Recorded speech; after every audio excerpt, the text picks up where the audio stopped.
নমস্কার বন্ধুরা, কেমন আছেন সবাই? আমি মিতা চলে এসেছি গ্রিন ফ্যামিলি নতুন একটি ব্লগে। মিতার কিচেনে আপনাদের সকলকে জানাই স্বাগত। তো দেখুন, আজকে আমি একটি দারুণ মজাদার টেস্টি রেসিপি নিয়ে চলে এসেছি। আপনারা নিশ্চয়ই এগুলো দেখে বুঝতে পারছেন এগুলো কি। এগুলো হচ্ছে তরমুজের খোসা। আপনারা ঠিকই আইডিয়া করেছেন, তরমুজের খোসা। তো আপনারা হয়তো ভাববেন তরমুজের খোসা দিয়ে কি বানানো যায়। তো চলুন দেখাবো আপনাদেরকে আজকে। তো এইটা হচ্ছে একটা চাটনি তৈরি হবে। তার জন্য কি করতে হবে, আপনাদেরকে প্রথম থেকে শেষ পর্যন্ত ভিডিওটা দেখতে হবে, স্কিপ করে বেরিয়ে গেলে চলবে না। তো আপনারা সঙ্গে থাকুন, দেখতে থাকুন। প্রথমে এইটা ছাড়িয়ে নিতে হবে, আর এইটা ছাড়িয়ে দেবে হচ্ছে আমার মা। যেহেতু মা তো নিচে বসতে পারে না, সেই জন্য জানলাটাতেই দিয়েছি। মা বসিয়ে ততক্ষণ খোসাগুলো ছাড়িয়ে কিভাবে কি কাটার ততক্ষণ কেটে নিই। আপনারা সঙ্গে থাকুন, ভিডিওটা দেখতে থাকুন। তো এই দেখুন, মা খোসাগুলোকে কিভাবে ছোট ছোট টুকরো করে আগে তারপর ছাড়িয়ে নিচ্ছে। তারপর এই দেখুন এখানে এই যে গুছিয়ে রেখেছে। তো আর একটা আপনাদেরকে কথা বলছি, এটা কিন্তু আজকে টাটকা কাটা না, কারণ আমি মিথ্যের আশ্রয়ে কোনো কিছুই আপনাদের কাছে করতে চাই না। এটা হচ্ছে কালকে কেটে রেখেছিলাম, তো সেই জন্য এরকম লাগছে। তো কালকে তরমুজটা কেটে খোসাগুলো করেছিলাম, আর আমার মা পা মিলে বসেছে। যেহেতু তো বসে ওইভাবে করতে পারে না নিচে, কারণ পায়ের যেহেতু সমস্যা। তো চলুন ততক্ষণ এগুলোকে এইভাবে টুকরো করে আগে কেটে নিই, তারপরে ফের আমি আপনাদের কাছে ফিরে আসছি। কালকে সময় হয়ে ওঠেনি, তো সেই জন্যই আজকে এটা করছি। তো দেখুন বন্ধুরা, অবশেষে আমি চলে এসেছি তরমুজের খোসার চাটনির রেসিপি নিয়ে। দেখুন এই যে মা কুটে রেখে দিয়েছে। কালারটা এত সুন্দর লাগছে, মনে হচ্ছে এইভাবে কাঁচাই খেয়ে ফেলি। তো এই রেসিপিটা কিন্তু আমার না, এটা হচ্ছে আমার মায়ের রেসিপি। তো মায়ের রেসিপিটা আজকে আমি ট্রাই করছি, দেখি মায়ের মতন যদিও হবে না, কারণ মায়ের হাতে রান্নার স্বাদ কখনোই কেউ আনতে পারে না। তো দেখুন এখানে প্রথমে আমি ফোড়নে দিচ্ছি চাটনিটা। কি ফোড়ন দেবো সেটা আপনাদেরকে দেখাবো, আপনারা খুব ভালোভাবে খেয়াল করবেন। প্রথমে এই যে আমি দিয়ে দিলাম, এখানে আছে গোটা মৌরি আছে, দুটো এলাচ আছে, আর একটা শুকনো লঙ্কা ফাটিয়ে দিয়েছি।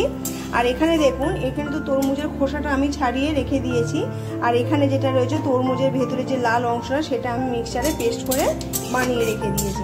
এবার দেখুন এটার থেকে যেই একটা ফ্লেভার, দারুণ সুন্দর একটা মিষ্টি ফ্লেভার বেরোবে, তখন আমি দিয়ে দেবো তরমুজের খোসাগুলো, যেগুলোকে ছাড়িয়ে টুকরো করে রাখা রয়েছে। ফ্লেভারটা খুব সুন্দরভাবে বেরিয়ে গেছে। এটা আমি জল দিয়ে খুব ভালোভাবে ধুয়ে নিয়েছি, সেই জন্য হাতে করেই তুলে দেবো, না জলটা পড়বে।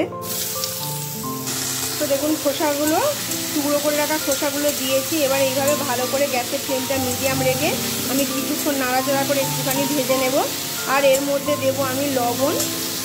তো দেখুন তরমুজের খোসাটা দেওয়ার পরে আমি এইভাবে ভালো করে আমি নাড়াচাড়া করেছি। দেখুন অলরেডি এটার থেকে জল বেরোচ্ছে। আর দিয়ে দেবো এটার মধ্যে পরিমাণ মতন লবণ আর সামান্য একটুখানি হলুদ দিয়ে ভালো করে এটা গ্যাসের ফ্লেমটা মিডিয়াম রেখে আমি ভালো করে 2 থেকে 3 মিনিট পর্যন্ত এটা নাড়াচাড়া করে নেব।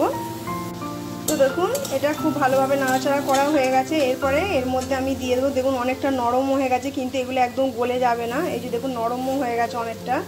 এরপরে এই যে তরমুজের জুসটা আমি মিক্সারে বের করে রেখেছিলাম, এটা দিয়ে দেবো আমি এর মধ্যে সবটাই। কালারটা শুধু একবার দেখুন কি দারুণ লাগছে। এবার খুব ভালোভাবে নাড়াচাড়া করে নেবো, আর এর মধ্যে পরিমাণ মতন আমি মিষ্টি দিয়ে দেবো। আপনারা কিন্তু অবশ্যই শেষ পর্যন্ত ভিডিওটা দেখবেন, নাহলে কিন্তু চাটনির রেসিপিটা একদম ঠিকঠাকভাবে বুঝতে পারবেন না, বানাতেও পারবেন না। আপনারা হয়তো এটা অনেকভাবে বানিয়ে খেয়েছেন, কিন্তু এইভাবে মনে হয় কখনো কেউ বানাননি, তবে আপনারা ট্রাই করে দেখবেন। এবার গ্যাসটা আমি জোর দিয়েছি, পরিমাণ মতন আমি চিনি দিয়ে দেবো। তো দেখুন এটা ফুটতে শুরু করেছে। এবার আমি এই যে 1 হাতা মতো চিনি দিয়ে দেবো। আপনারা হয়তো ভাববেন চাটনি অথচ টক ভাব তো থাকবে না, এটা তো মিষ্টি হবে, তার জন্য আপনাদেরকে পুরোটা দেখতে হবে, নাহলে কি করে আপনারা বুঝবেন। এবার এটা কিছুক্ষণ ফুটুক, ফোটার পরে এটার মধ্যে একটা থিকনেস চলে আসবে। তো দেখুন বন্ধুরা, চাটনিটা আমার ফুটে এটা কীরকম থিকনেসটা চলে এসছে। এবং দেখুন এগুলো কিন্তু খুব ভালো লাগছে, কালারটা আপনারা দেখেও বুঝতে পারছেন, কিন্তু দেখে কেউ বুঝতে পারবেন না যতক্ষণ না বলে দেওয়া হয় যেটা তরমুজের চাটনি বলে।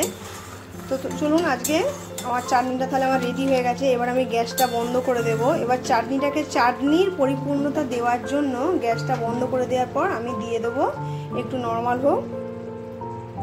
দেখুন নর্মাল হয়ে গেছে। এরপর আমি এর মধ্যে দিয়ে দেবো পাতি লেবুর রস, এই যেটা ছাড়া একদম অসম্পূর্ণ।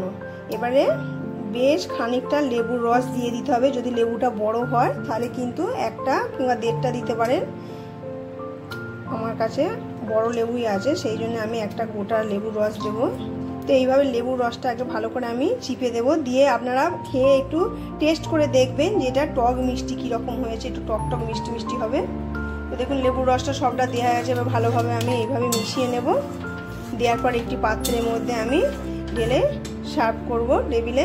তো আপনারা দেখতেই পেলেন যে কিভাবে তরমুজের চাটনির রেসিপিটা আমি বানালাম, কোন প্রসেসে। তো আপনারা অবশ্যই ট্রাই করবেন, কেউ মিস করে যাবেন না। এটা কিন্তু বাড়িতে নতুন একটা ইউনিক রেসিপি, আপনারা অবশ্যই ট্রাই করবেন। যদি ভালো লেগে থাকে আমাকে কমেন্ট করে কমেন্ট বক্সে অবশ্যই জানাবেন আর একটা লাইক করে দেবেন। তো চলুন আমি আগে এটা ঢেলে ফেলি। তো একটি পাত্রে ঢালার আগে আরেকটা জিনিস আপনাদেরকে দেখাবো। এখানের মধ্যে একটা চাটনির মশলা দিয়ে দেবো, যেটা আচার বা চাটনিতে ব্যবহার করা হয়। এখানে আছে মৌরি, গোটা ধনে, এগুলো সব রয়েছে, দিয়ে আমি একটুখানি রোস্ট করে রেখে দিয়েছি, একটু কালো জিরে। তো এবার এইভাবে আমি মিশিয়ে নেব, নেওয়ার পরে একটি পাত্রের মধ্যে ঢেলে নেব। তো দেখুন বন্ধুরা, এই যে রেডি হয়ে গেছে তরমুজের চাটনি। তো চলুন আজকের মতন ভিডিওটা আমি এখানেই শেষ করছি।